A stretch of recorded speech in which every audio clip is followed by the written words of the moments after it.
Tonight on ABC News Live Prime, a deadly heat wave for the holiday weekend.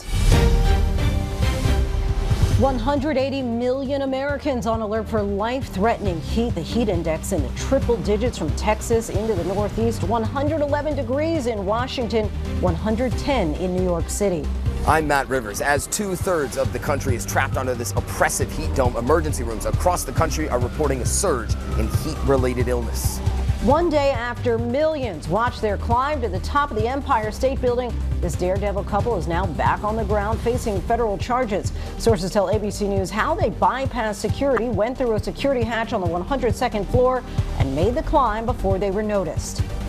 In Venezuela, 8 days after back-to-back earthquakes, the incredible story of a man buried beneath 29 feet of wreckage, then pulled from that mountain of rubble after being kept alive by rescuers giving him water, food, and medication through a small gap in the debris.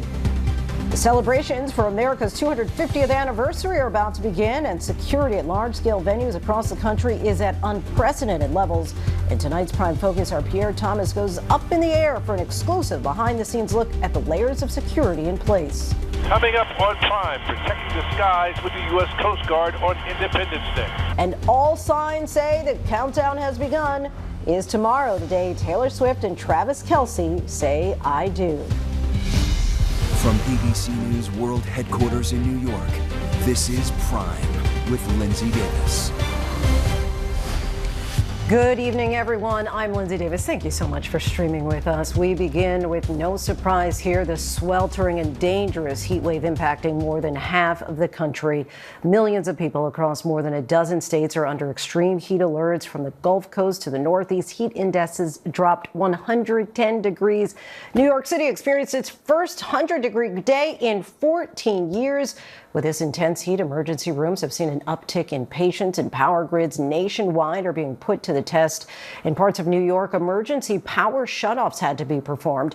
The scorching temperatures have people seeking relief at beaches. Officials at a Long Island beach are on high alert after lifeguards spotted a 9-foot shark in the water. And on the Georgia coast, a victim of a shark bite was reported there. ABC News senior meteorologist Lee Goldberg is standing by with this hot forecast. But first, Matt Rivers leads us off. 2/3 of the country are trapped under a dome of oppressive heat, and tonight paramedics are sounding the alarm that in triple-digit temperatures, anyone can be a victim. From these firefighters battling a blaze in Wilmington, Delaware today, to workers laying blacktop outside Boston. It's pretty dang hot out here, to be honest with you. The CDC says the rate of emergency room visits for heat problems has exploded in the Midwest, 36 times higher this week than last week, and now the temperatures are soaring here in the Northeast.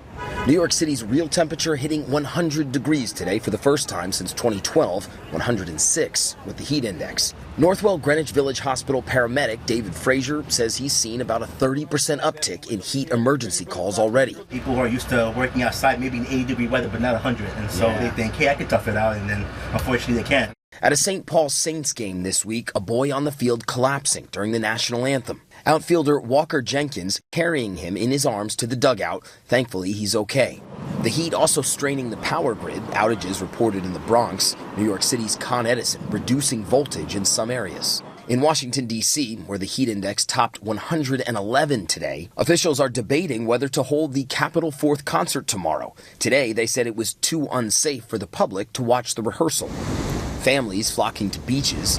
In Liberty County, Georgia, authorities say someone was bitten by a shark Wednesday near Ossabaw Island. Our New York station, WABC, tracking new shark sightings off Long Island. 2 lifeguards that were on that lifeguard station spotted a 9-foot shark in the water right there at Point Lookout, so everyone was alerted. And after that hammerhead sighting off the Long Island shore, multiple sightings closing multiple beaches today. Scary moments there. Matt joins us now from New York City. So, Matt, with this heat continuing, what are authorities especially concerned about? Yeah, so it was a humid 100 degrees in New York. It felt like 106. And, Lindsay, it's only expected to get worse tomorrow. When you're talking about that many days of intense heat in a row, the effects of that, the negative effects of that begin to build. That's what authorities are worried about as we head into this holiday weekend. Lindsay. All right, for good reason. Matt Rivers, our thanks to you. Let's get right to senior meteorologist Lee Goldberg, who is tracking all this heat. Lee, I don't even know what to say anymore. Just so hot out there. Oh, my goodness. It's really suffocating. I mean, here in New York, we hit 100 degrees. That was the first time in 14 years. We might have the warmest night on record here in New York City. Well, thankfully, the heat will be breaking down from west to east over the coming days, but it will last into the 4th, at least in the Northeast. Warnings are still in effect. We had numerous feel-like readings near 110 in the Northeast today.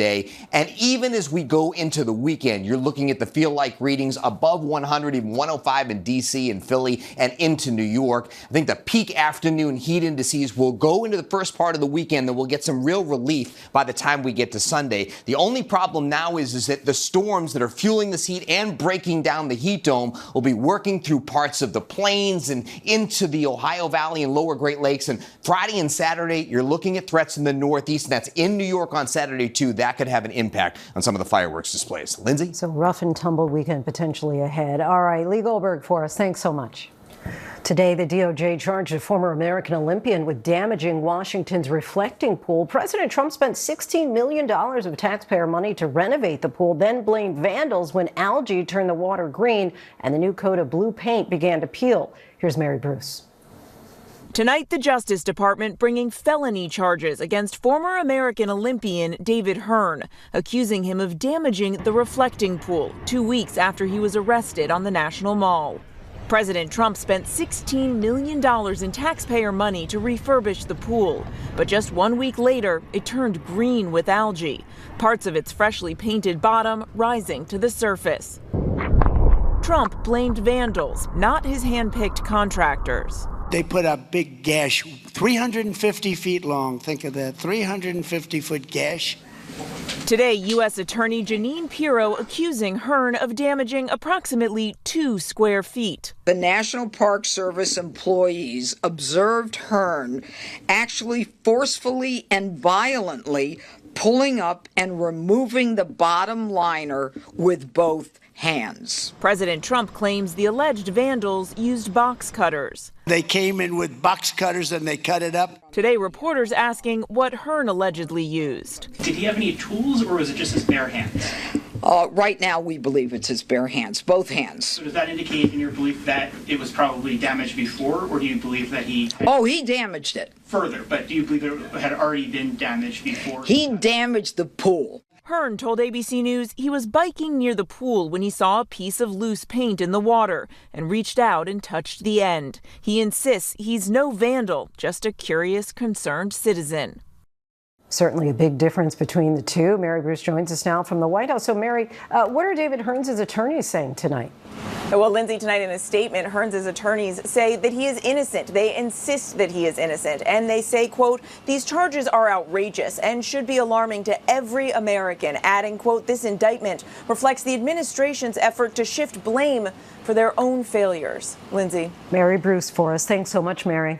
Thank you. Today, a lower than expected jobs report was released with fewer jobs than anticipated in June as the unemployment rate ticked lower. Our senior White House correspondent Selena Wang joins us now. So, Selena, break these numbers down for us. Well, Lindsay, look, overall, this wasn't a horrible report, but it was certainly disappointing jobs numbers here. We saw overall hiring slow across the U.S. economy. 57,000 jobs were added last month. That's about half of what economists were expecting. And no surprise here, we are hearing from the White House essentially brushing off these weak numbers. The White House economic advisor Kevin Hassett says if you smooth out the ups and downs over the last few months, the economy is on the upward trajectory. And what sectors saw jobs added? Which sectors saw lost jobs? Yeah, so the industries where we saw some jobs added, that included industries like healthcare, social and business services. But there were some surprising parts of this report as well. There was a surprising decline in the leisure and hospitality sector. Economists were expecting that the World Cup would give the job market a boost with so many travelers coming here to the U.S. for the games, but that sector actually lost jobs last month. So some economists say that is a concerning sign that you have lower income consumers potentially pulling back, while service employers may be less confident about demand this summer. The unemployment rate ticked down to 4.2%. How should we understand that?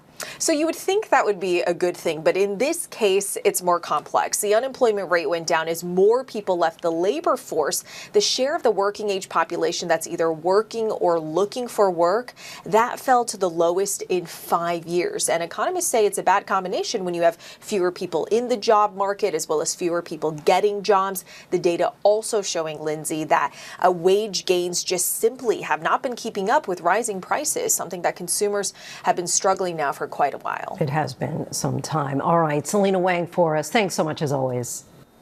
Rescuers near the collapsed basement of a shopping center in Venezuela found a security guard alive 8 days after back-to-back earthquakes hit the country. Rescuers initially made contact with the 43-year-old over the weekend. Teams then used a telescopic camera to maintain contact with him, and they were able to pass him water and liquid nutrients through a narrow shaft to keep him hydrated. After more than 100 hours of work, rescuers finally pulled the man to safety and raced him to a hospital. Joining us now is Los Angeles County Deputy Chief Chris Allender, who heads up one of the teams on the ground in Venezuela responsible for that rescue. Chief Allender, congratulations for this success. Thank you so much for your joining us tonight. Your team of more than 70 people, all based in LA, arrived in Venezuela a week ago to help with the rescue and recovery efforts. Can you just give us a sense of what it's like on the ground there? Well, Lindsay, thank you for having me. The team is highly motivated. What we provide is expertise. We are here to assist the Venezuelan people, and we are very happy that we can be here to provide that support. And the Venezuelan people have been outstanding. So I just want to thank the Los Angeles County Fire Department, our partners with the United States Department of State for making the decision to get us here quickly, because there's definitely a need. The amount of devastation is enormous, and the Venezuelan people need help, and that's what we're here to do. Just such a massive need. You've worked in the aftermath of some of the hardest hit disaster sites around the world, the earthquakes in Haiti and New Zealand, the tsunami in Japan. How does the damage and devastation compare to what you've been seeing in Venezuela?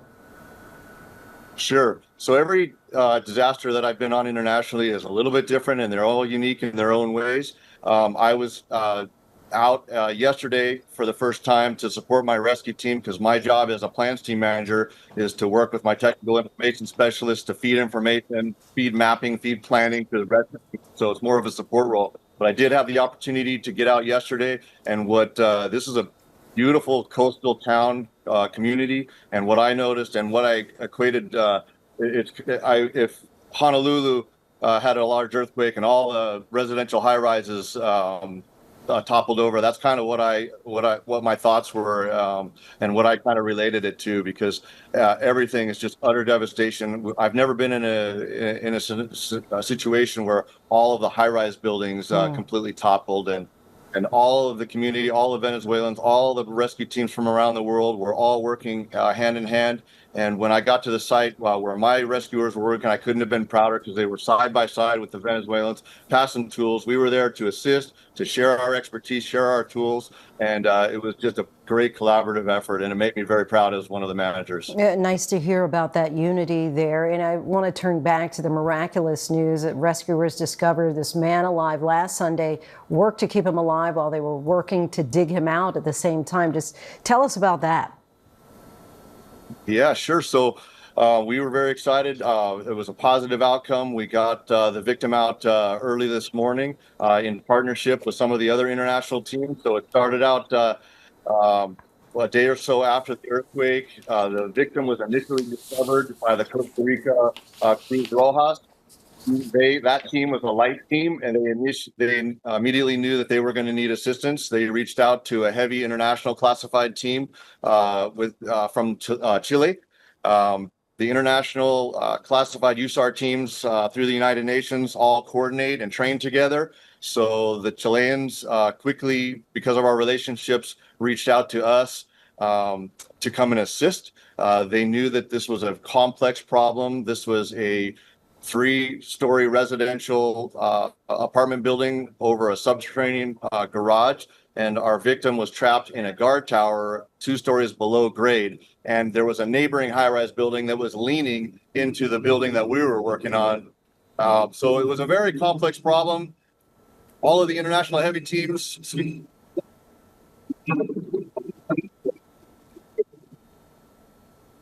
Chris, it Sorry sounds... about that. We are in our base camp is in the flight path of one of the major earthquakes, or one of the major airports. As you can imagine, there's a lot of aid and a lot of search teams coming in, a lot of assistance, which is a really good thing for the Venezuelan people. But it does get a little noisy and windy at times, being in the flight path.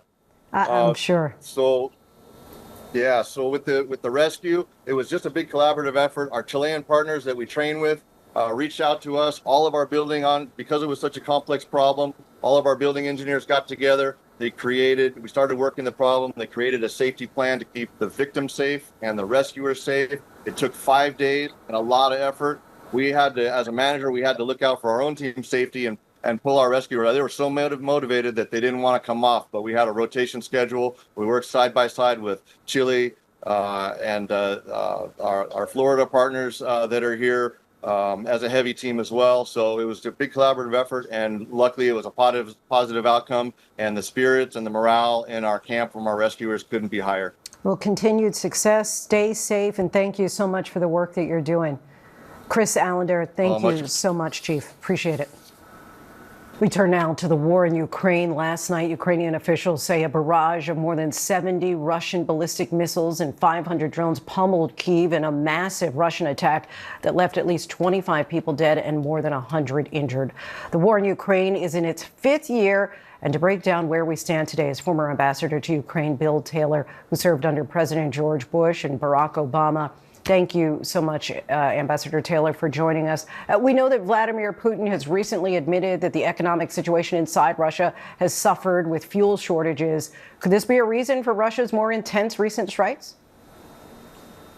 Well, Lindsay, he's been striking Ukraine over and over and over for, as you say, 4.5 years, and intensively the past couple of months. What's changed is that the Ukrainians are now firing more long-range weapons into Russia than the Russians are firing into Ukraine. And the Ukrainian attacks are very effective at going after Russian oil facilities, and more importantly, or as importantly, going after the missiles and the missile components that are being manufactured in Russia, so to reduce the ability of the Russians to attack the Ukrainians. Is there any exit strategy that you believe Putin would accept beyond Ukraine ceding to him Crimea and the Donbass? Well, the Ukrainians are never going to cede that, of course. And so what has to happen is what's starting to happen now, which is the forced pressure on Putin, certainly from the Ukrainians, as we just discussed, but also from the Europeans. And even the whole G7 made it very clear that they're going to support Ukraine. So Putin doesn't have any hope of outlasting the Ukrainians, Europeans, or even the Americans. So he's going to have to conclude that he cannot win this war, and then he'll find his own off-ramp. He'll make a case to the Russian people that he got what he wanted. Even if Russia were able to successfully cleave parts of Ukraine for itself, what would Ukraine need to be safe from Russia in the future? Ukraine will need a security guarantee that ensures that the Russians can never invade again. The Ukrainians, as I say, will not give up legal claim to Donbass and Crimea. They may accept. I'm not even sure. It may be that their initiative now will suggest that they take back the offer or the willingness to accept, for now, the Russians in 19% of their country. But the Ukrainians have indicated that they will accept de facto the illegal temporary occupation by the Russians of 19% of their country. But they will look for a ceasefire in place.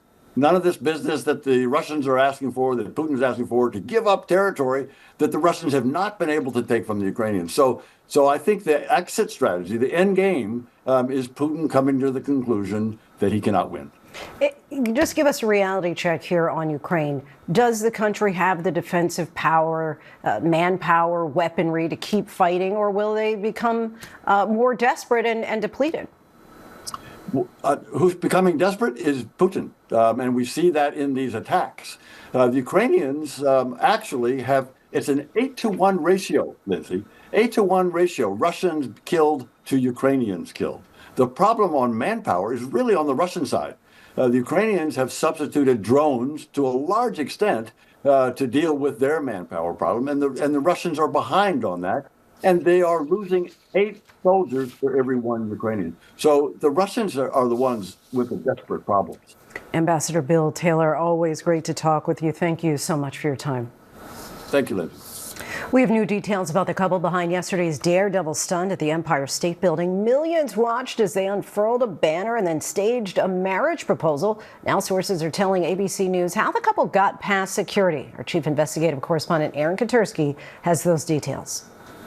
Tonight, 24 hours after their harrowing climb to the top of the Empire State Building without ropes, with millions watching, the daredevils came back to earth. Is it worth it? Was it worth it? To be arrested and face felony charges. 2 geniuses climbed to the top of the Empire State Building, the top of the spire. Tonight, we're learning new details about the stunning security breach. Sources tell ABC News Angelina Nicolaou and Ivan Kuznetsov bought tickets to the Empire State Building, entering on Tuesday, the day before their stunt, and hiding out overnight. The next morning at 5 a.m., the sources say a security camera caught the couple going through a hatch on the 102nd floor observation deck. Hours later, prosecutors say the pair left through the 104th floor, where a lock on a security door had been broken, clambering onto the antenna and unfurling a banner nearly 1,500 feet in the air. That antenna emits high-frequency radio signals powerful enough to cause harm to the human body. Elite NYPD officers had to wait for it to be shut down before they could approach. You can't be up here. Here's what the police commissioner said today about those officers. These are men and women of uncommon valor. It really can take your breath away. But that is what the men and women of ESU do basically every day. Prosecutors quoting Kuznetsov saying he wanted to do something special for his engagement. But tonight, Nicola's father back in Russia tells ABC News the couple is already married, calling the proposal a performance. I asked them directly. Are you guys secretly already married? Was this a real engagement? Why is the power of love message important Yes, now? we'll answer later. Right now we're not ready. We just need to relax. And sleep for sure. It was very cold last night. They ducked into the subway, pausing on the stairwell for a kiss. Tonight, Lindsay, those two are facing charges including reckless endangerment, burglary, and criminal mischief. Their lawyer says that's too many for a couple only trying to send a message of love. The police and prosecutors are trying to send a different message. Lindsay? Aaron, thank you. And there is growing speculation that the rumored 2-day wedding celebration of Taylor Swift and Travis Kelce is underway. Tents and barricades have been set up around Madison Square Garden, and some rumored guests have reportedly been spotted in the area. Morgan Norwood has the latest.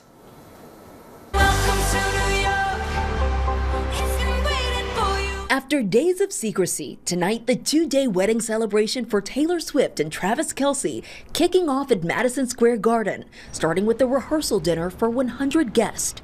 The arena under tight security, an NYPD sniper team arriving and setting up on the roof. Police setting up barricades and closing off streets.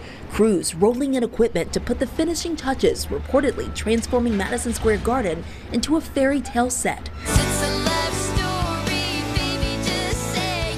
And Swifties hoping to catch just a glimpse of the spectacle dubbed America's Royal Wedding. In my brain, it's royalty. I feel like this is the American royal wedding at this point. Yeah. It's definitely a one-of-a-kind sort of thing. And the guest watch is on. Friends like Sabrina Carpenter and Ed Sheeran already spotted in the area.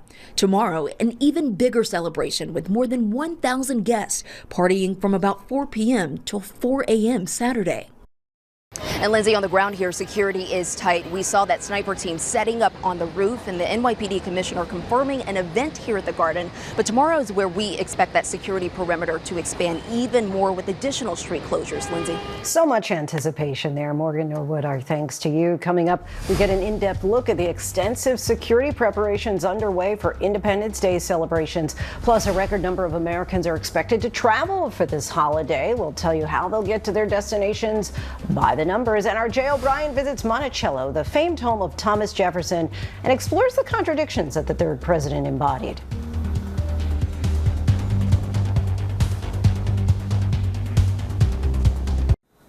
Welcome back, everyone. A massive Independence Day celebration is expected on the National Mall in Washington this weekend, celebrating, of course, America's 250th birthday. With that celebration, though, comes concern about safety. The FBI says that there are no credible threats ahead of the holiday, but the event will, of course, have heightened security. In tonight's Prime Focus, our Chief Justice correspondent Pierre Thomas gets an exclusive look at the work being done behind the scenes to keep Americans safe. This F-16 fighter jet blasting off from Andrews Air Force Base just after 7 a.m. in hot pursuit of this Cessna plane, which has entered restricted airspace in a training exercise conducted by the Coast Guard and NORAD. Within minutes, with ABC News there exclusively, the jets and the Coast Guard intercept the Cessna, making it clear, turn around or be shot down. In another training exercise, I'm on the helicopter being pursued. The idea is to identify, determine intent, and de-escalate the situation. If that doesn't work, then NORAD has other capabilities. Yes, NORAD can escalate the situation if need be with the fighter jets. The Coast Guard warning with those flashing lights. And you can see that message, you have been intercepted. The air security all part of a massive effort involving thousands of federal law enforcement, intelligence, and military officials trying to keep large-scale Independence Day celebrations in Washington, New York, and across the country safe. Straight ahead, you can see the Washington Monument and the Jefferson Memorial and the National Mall. That patch of land right there during Independence Day needs to be the most secure on the planet. The thousands of patrons, the president, and many others are celebrating our nation's birthday. The goal is to make it secure from the land, air, and the water. Helicopters from the National Nuclear Security Administration with this sensitive equipment will be monitoring radiation levels. We are flying missions to make sure that there are no radiological threats. But this is just the part that you see. We also have a lot of people with radiation detectors and backpacks that are traversing the mall and maintaining that constant presence. The FBI deploying anti-drone technology, including portable radar systems like this. We saw what was happening overseas in the war in Ukraine and Russia, some of the terrorist groups overseas, and I think all of us in the intel community, law enforcement community, we've spent the better part of the last 2 years trying to get ahead of that threat.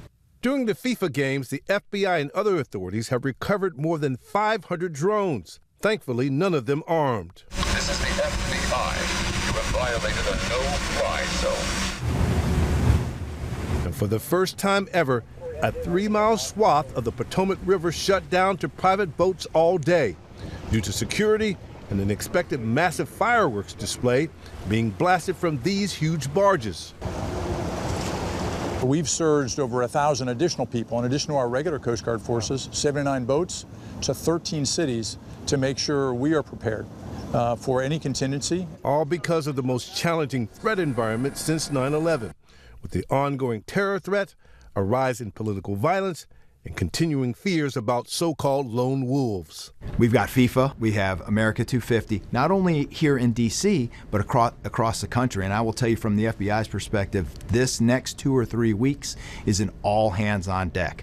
Washington now becoming a fortress, with 19 miles of fencing being deployed, and for the first time ever, everyone entering the mall on Independence Day will have to go through security checkpoints, including magnetometers. I will tell you that in years past, I've lived here several years, you could just walk up and put a lawn chair and a blanket out. That will be different this year. You will have to pass through TSA-like screening procedures. While no credible threat has been identified, authorities say recent history demands vigilance. We certainly hope everyone has a safe 4th of July. Our thanks to Pierre Thomas for that. Coming up, it's one of the busiest days of the year to travel. Our friends at the Points Guy gives us tips for making the holiday journey a smooth one.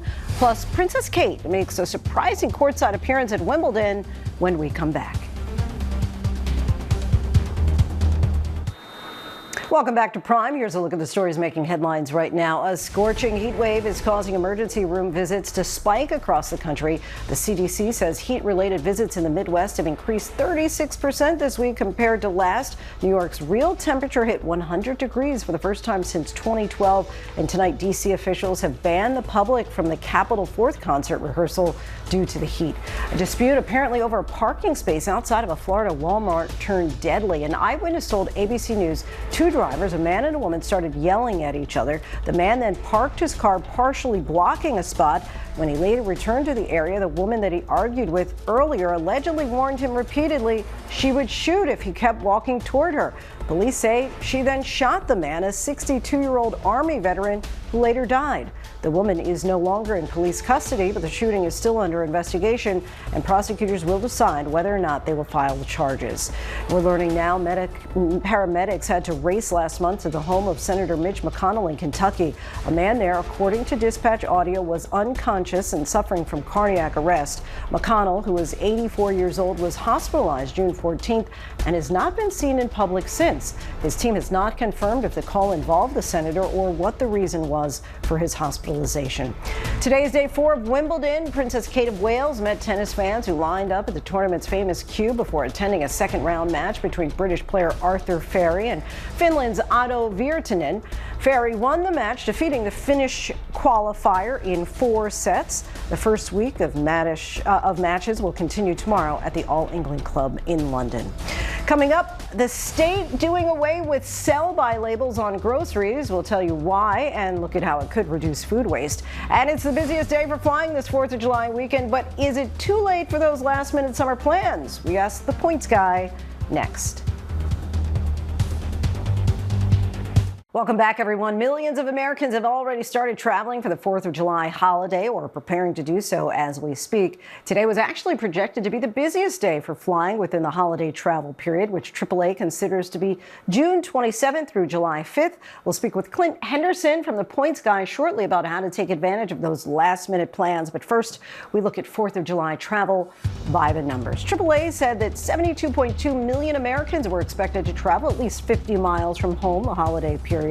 That would break last year's record of 71.8 million travelers, though the increase would be smaller than past years. 5.85 million Americans were expected to fly domestically in the holiday period. As we mentioned, today is projected to be the busiest day to fly. The FAA said that it expected more than 52,000 flights to take off, and TSA initially said that it expected more than 3 million travelers would be screened today alone. But AAA says that it expects 61.4 million to drive to their destinations, accounting for 85% of travelers, and 4.93 million were expected to take buses, trains, or cruises, up by more than 5% compared to last year. As far as the most popular destinations during the holiday period, the Pacific Northwest has ranked especially high. AAA said that its top-ranked domestic destination was Seattle, Washington, and its top international destination was Vancouver, Canada.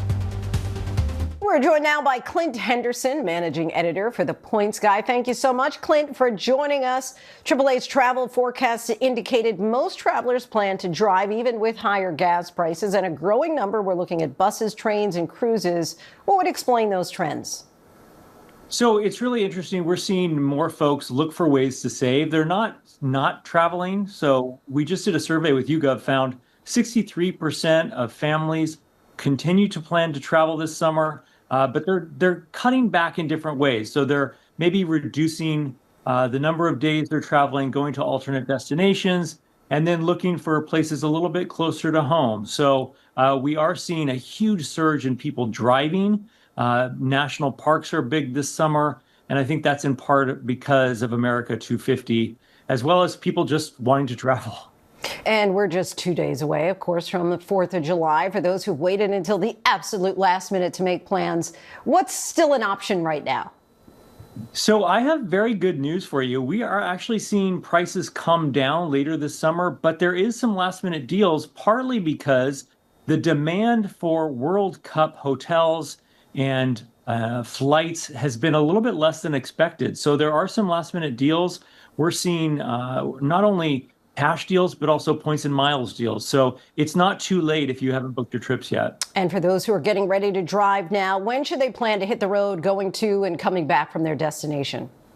Okay, you're going to want to leave in the morning, if at all possible, except on the actual 4th of July. So you're going to see a lot of traffic in the afternoon on the 4th, but every other day leading up to and after, you're going to want to go as early in the morning as possible to avoid the worst of the traffic. And then if you can extend and come back on Monday or Tuesday, it's actually much less busy on those days too.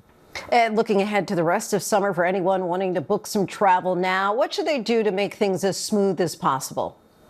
Yeah, so great news on that front. We touched on it a little bit, but we're seeing fares actually drop for August. And I think part of the reason for that is the summer season has started earlier. So more schools are out earlier. A lot of people traveling June, July, and then not traveling in August. So we're seeing a lot of deals in August. Remember vacation packages? If you can combine flights, airfare, hotels, all in one, you can save up to 40%. So I like vacation packages as well. I like those vacation packages. All right, Clint Henderson, so appreciate your time and insight. Good to see you. Coming up, health officials declare an end to the recent hantavirus outbreak linked to a cruise ship. And our Jay O'Brien takes us to Monticello, the home of our third president, Thomas Jefferson, and where Americans go to learn about the contradictions he embodied.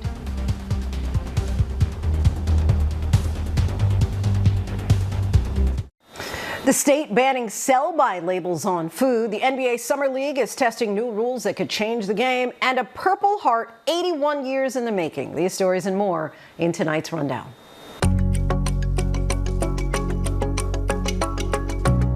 Today, the World Health Organization announced that the hantavirus outbreak linked to a cruise ship is over. It came after the final contact of a person exposed to the virus on the cruise ship completed their quarantine period. There have been a total of 13 cases of hantavirus, 12 confirmed and 1 probable, and 3 deaths, of which at least 2 have been confirmed, according to the WHO. California has banned the use of sell-by labels on food packaging. Instead, manufacturers selling food in California must use 2 standardized labels, a best if used by label for peak quality and used by label for product safety. Food manufacturers can choose to use one of the labels or both. The goal is to cut down on confusion among shoppers who may be unsure whether food is past its peak quality or unsafe to eat, and the food waste it creates when people throw away food early.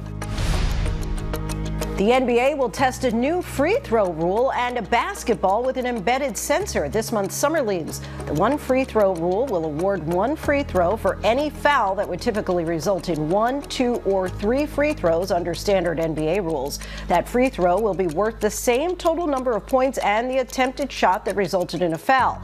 If the game clock is under 2 minutes, normal free throw rules will apply. The NBA also will test a connected basketball that contains an embedded sensor to detect contact with the ball, allowing referees to better call crucial out-of-bound deflections.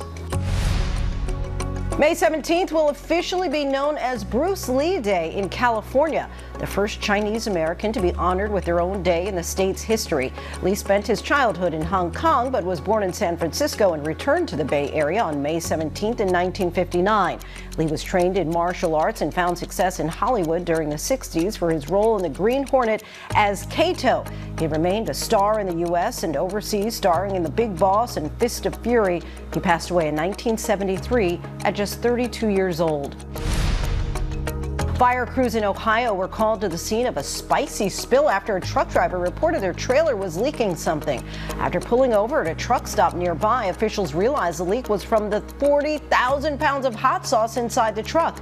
The sauce was cleaned up by the Environmental Protection Agency. An honor that was worth waiting for. After more than 8 decades, a 99-year-old veteran in Kentucky is finally getting the recognition he's been waiting for. Glenn Fisher was awarded the Purple Heart 81 years after he was wounded in action in Germany back in 1945. Despite his service, a recording error kept him from receiving the Purple Heart. But with the help of his good friend and U.S. Army officials out of Fort Knox, he was given the medal months before his 100th birthday. And speaking of birthdays, this weekend marks America's 250th birthday. Leading up to the celebration, our Jay O'Brien went behind the scenes at Monticello, the home of our third president, Thomas Jefferson. For some, it's something of a rite of passage to visit Monticello to better understand the contradictions that Jefferson embodied. The author of the Declaration of Independence, who penned that all men are created equal, is the same person who enslaved hundreds. Jay speaks to a man known as Jefferson's historical interpreter and to the woman who directs research into Jefferson and Sally Hemings' descendants. Both treat Jefferson's contradictions as a lesson for us all in our pursuit of a more perfect union.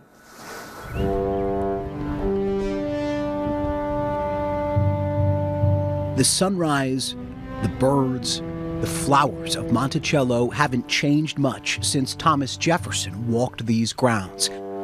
You're looking at exactly what Thomas Jefferson saw.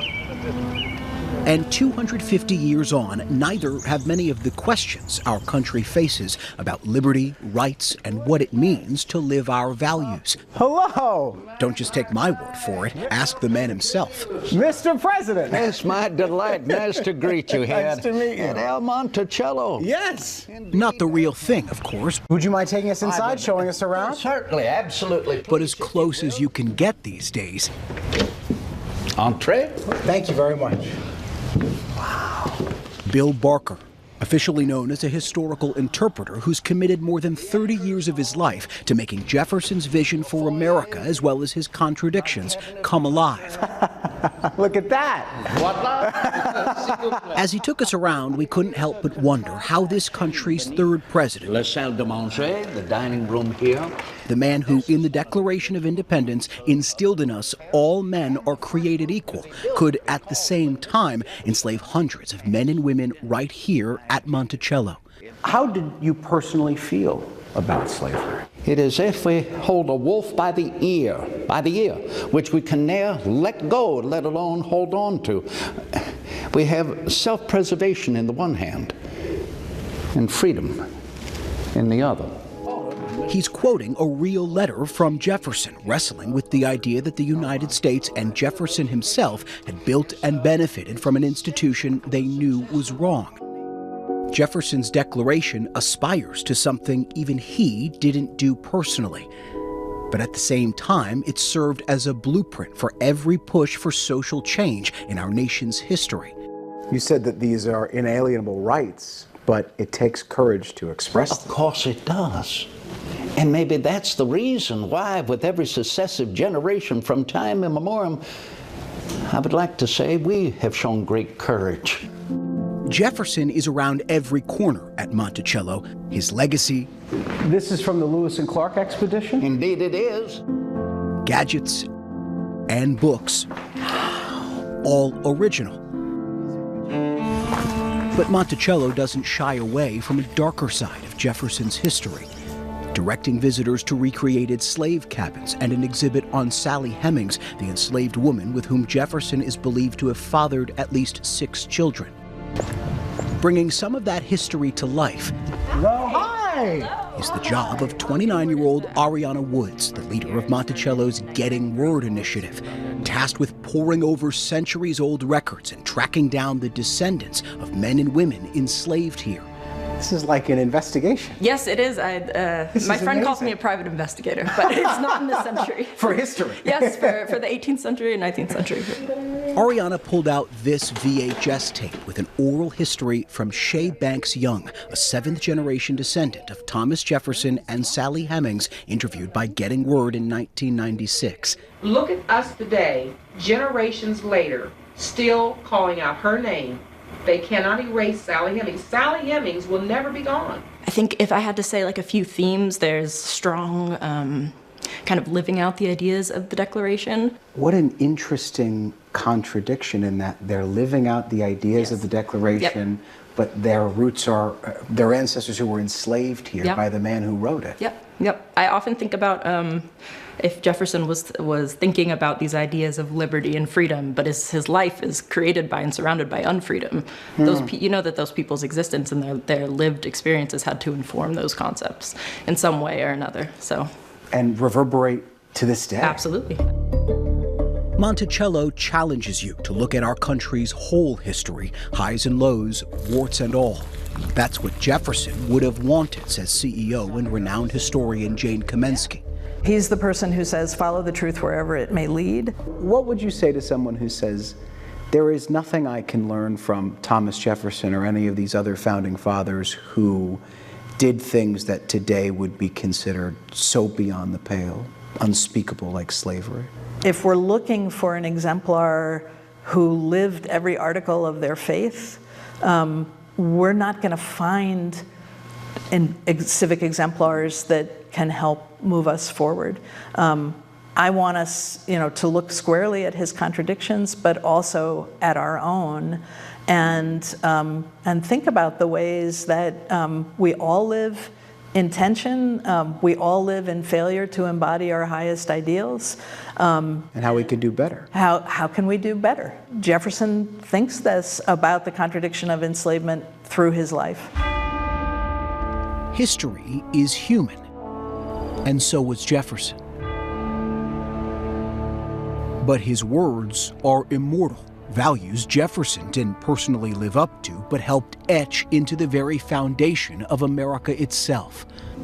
I almost didn't recognize you. That was what Bill Barker wanted to remind us, surprising me one more time, out of costume and out of character, but still with a love for our nation's history on full display. Jefferson is full of these contradictions, and it seems to me in many ways he was wrestling then and living through then with many of the questions we're still asking ourselves now. Absolutely. Absolutely. That's what it means to continue to make for a more perfect union. We're not perfect yet. We're still working at these inalienable truths and rights. We're still working at it. What an interesting look there. Our thanks to Jay O'Brien and the team for that. Please join us this weekend as Disney celebrates America's 250th birthday. We'll have 24 hours of unparalleled programming from all 50 states starting tomorrow, Friday at 10 p.m. Eastern.